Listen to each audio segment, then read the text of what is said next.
నమస్కారం. ఈనాటి చారిత్రక విశ్లేషణకు స్వాగతం. ఈరోజు మనం ఒక అద్భుతమైన చారిత్రక రహస్యాన్ని ఛేదించబోతున్నాం. ప్రపంచంలోనే అత్యంత శక్తివంతమైన రోమన్ సామ్రాజ్యాన్ని శాసించిన ఒక మహిళ కథ ఇది. విచిత్రమేమిటంటే, చరిత్ర పుటల నుంచి ఆమెను పూర్తిగా చెరిపేయాలని చూశారు.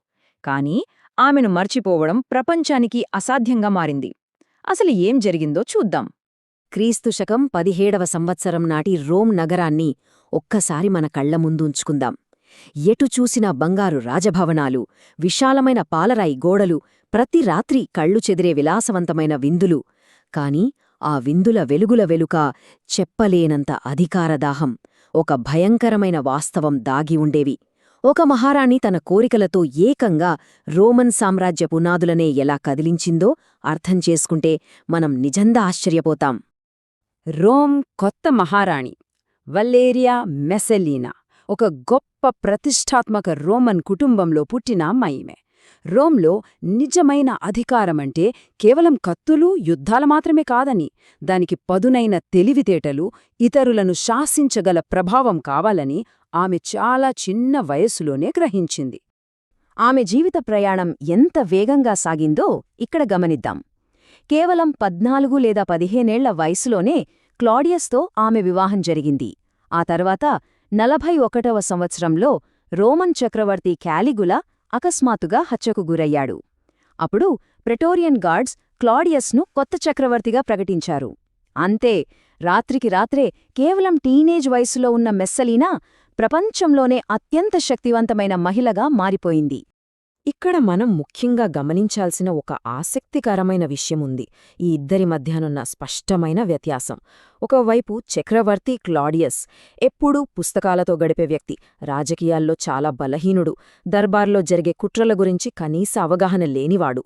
మరొకవైపు మెస్సలీనా చాలా ప్రతిష్టాత్మకమైనది, అద్భుతమైన వ్యూహకర్త, అమ్మాయకుడైన తన భర్త పేరును ఒక కవచంలా వాడుకుని పరోక్షంగా రోమ్ సామ్రాజ్యాన్నే శాసించడం ప్రారంభించింది. అధికార మరియు భయాల క్రీడ. రోమన్ దర్బార్ మెస్సలీనాకు ఒక సొంత చదరంగంలా ఎలా మారిపోయిందో చూస్తే నిజంగా ఆశ్చర్యం కలుగుతుంది. ఆమె కేవలం ఒక్క చూపుతో ఏ సెనేటర్కైనా అత్యున్నత పదవి ఇవ్వగలదు, లేదా ఏకంగా మరణశిక్ష విధించగలదు. దర్బార్లో ఆకు కదలాలన్నా అది ఆమె కనుసన్నల్లోనే జరగాలి, అంతే. నాటి ప్రసిద్ధ చరిత్రకారుడు టాసిటస్ మాటల్లోనే చెప్పాలంటే, మెస్సలీనా దర్బార్లో అంతుచిక్కని భయం నెలకొని ఉండేది. ఏ చిన్న తప్పుమాట దొర్లినా ప్రాణాలు పోతాయి. ఇక్కడ అత్యంత కీలకమైన పాయింటేంటంటే, ఆమె సృష్టించిన ఆ భయంకరమైన వాతావరణం. ప్రాణాలతో ఉండాలంటే నోరు మూసుకొనుండటమే ఏకైక మార్గమని దర్బార్లోని ప్రతి ఒక్కరూ బలంగా నమ్మేంతగా ఆ భయం వ్యాపించింది. ఆమె తన బుద్ధిబలాన్ని ఎంత అద్భుతంగా ఉపయోగించిందో అర్థం చేసుకోవటానికి ఈ ఉదంతం ఒక పర్ఫెక్ట్ ఉదాహరణ. అప్పటి ప్రముఖ నటుడు నెస్టర్ ఆమె మాటను కాదన్నప్పుడు మెస్సలీనా నేరుగా అతనితో ఏమీ అనలేదు. దానికి బదులుగా నెస్టర్ తాను చెప్పినట్లే వినాలని అమాయకుడైన తన భర్త క్లాడియస్తోని స్వయంగా ఆదేశాలు ఇప్పించింది. అలా చూస్తుండగానే రోమన్ ప్రముఖులను సైతం తన గుప్పెట్లోకి తెచ్చుకుంది. అత్యంత ప్రమాదకరమైన కుట్ర. ఇప్పుడు ఈ విశ్లేషణలో అత్యంత ఉత్కంఠభరితమైన అధ్యాయంలోకి వెళ్దాం. గైయస్ సిలియస్ అనే ఒక ప్రతిష్ఠాత్మక యువకుడితో ఆమె సాగించిన బహిరంగ వ్యవహారం. ఇది కేవలం రాజభవనం 4 గోడల మధ్యే ఆగిపోలేదు.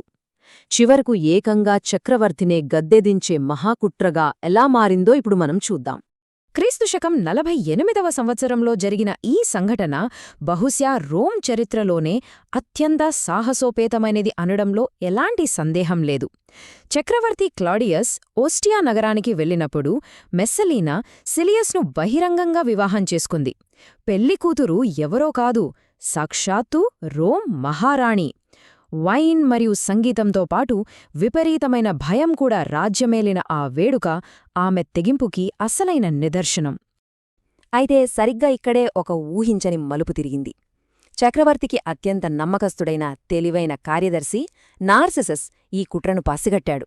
ఏమాత్రం ఆలస్యం చేయకుండా ఓస్ట్రియాలో ఉన్న క్లాడియస్కు ఈ నిజాన్ని చేరవేశాడు. ఇన్ని రోజులూ అజ్ఞానంలో ఉన్న చక్రవర్తి ఒక్కసారిగా ఉలిక్కిపడి లేచాడు.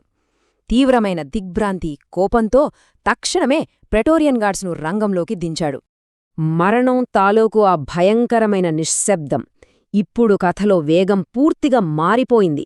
ఆ రాత్రి రోమ్ వీధుల్లో కనివిని ఎరుగని ఒక భయంకరమైన నిశ్శబ్దం ఆవరించింది. సిలియస్ను అతని అనుచరులను అరెస్టు చేసి ఉరితీయడానికి ప్రెటోరియన్ గార్డ్స్ చీకట్లో కవాతు చేస్తూ వస్తున్నప్పుడు మొత్తం రోమ్ నగరం ఊపిరి బిగబట్టి అలాగే ఉండిపోయింది. ఒకప్పుడు ఆమె అనుభవించిన సంపూర్ణ అధికారానికి ప్రతీకగా నిలిచిన బంగారు రథం ఒకవైపు, ఇప్పుడు ప్రాణభయంతో ఆమె చేసిన ఆఖరి ప్రయాణానికి నిదర్శనంగా మిగిలిన ఒక సాధారణ తోటమాలి బండి మరొకవైపు.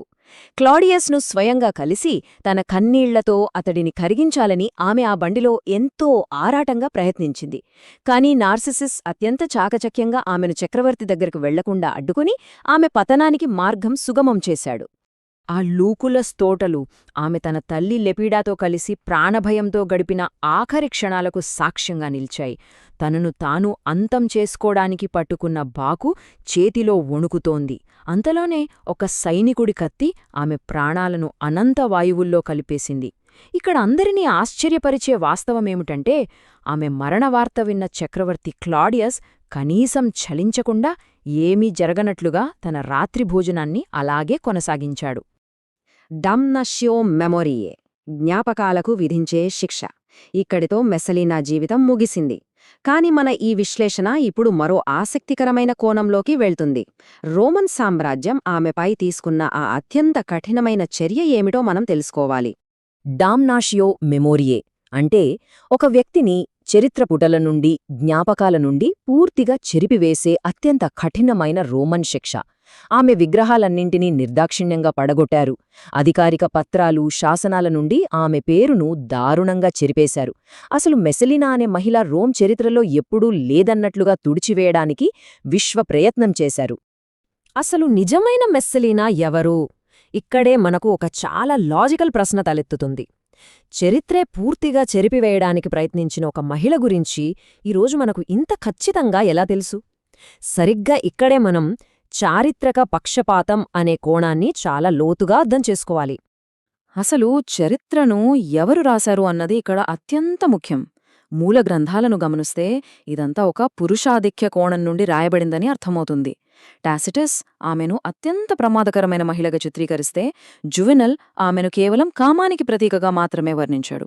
ఇక ప్లినీ అయితే ఆమె నిర్భయత్వాన్ని చూసి తీవ్రంగా విస్మయం చెందాడు. వీరందరూ ఒక మహిళ చేతిలో అంతటి అధికారం ఉండటాన్ని అసాధారణమైనదిగా, సమాజానికి ముప్పుగా భావించినట్లు స్పష్టంగా తెలుస్తోంది. ఇక్కడ మనం ఏ పక్షం వహించడం లేదు, కేవలం చారిత్రక ఆధారాలు ఏం చెబుతున్నాయో మాత్రమే విశ్లేషిస్తున్నాం. అయితే ఆధునిక చరిత్రకారుల విశ్లేషణ ఒక సరికొత్త, తటస్థమైన దృక్కోణాన్ని మన ముందుంచుతుంది. ప్రాచీన రోమ్లో ఒక పురుషుడి ఆస్యాన్ని ధైర్యంగా కీర్తించేవారు, కాని అదే ఒక మహిళా ఆస్యాన్ని మాత్రం నేరంగా పరిగణించేవారు. మహిళలకు కనీసం ఆస్య హక్కుగాని, సెనెట్లో మాట్లాడే అవకాశంగాని లేని ఆ సమాజంలో మెస్సలీనా తనకు అందుబాటులో ఉన్న ఏకైక మార్గం ద్వారానే తనకంటూ ఒక సామ్రాజ్యాన్ని నిర్మించుకుందని నేటి ఆధునిక విశ్లేషణలు స్పష్టం చేస్తున్నాయి. చివరిగా ఒక ఆలోచింపజేసే ప్రశ్నతో ముగిద్దాం. ఆమె కేవలం ఒక దుర్మార్గురాలా, లేక అత్యంత కఠినమైన పురుషాధిక్య ప్రపంచపు హద్దులను చాలా తెలివిగా బద్దలు కొట్టిన ఒక అద్భుతమైన వ్యూహకర్త?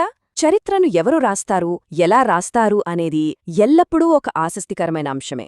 రోమ్ ఎవర్నైతే తన జ్ఞాపకాల నుంచి చెరిపివెయ్యాలని చూసిందో, విచిత్రంగా అదే మెస్సలీనా నేడు మరువలేని ఒక సజీవ చరిత్రగా మిగిలిపోయింది. ఈ ఆసక్తికరమైన ప్రశ్నతో ఈనాటి విశ్లేషణను ముగిద్దాం.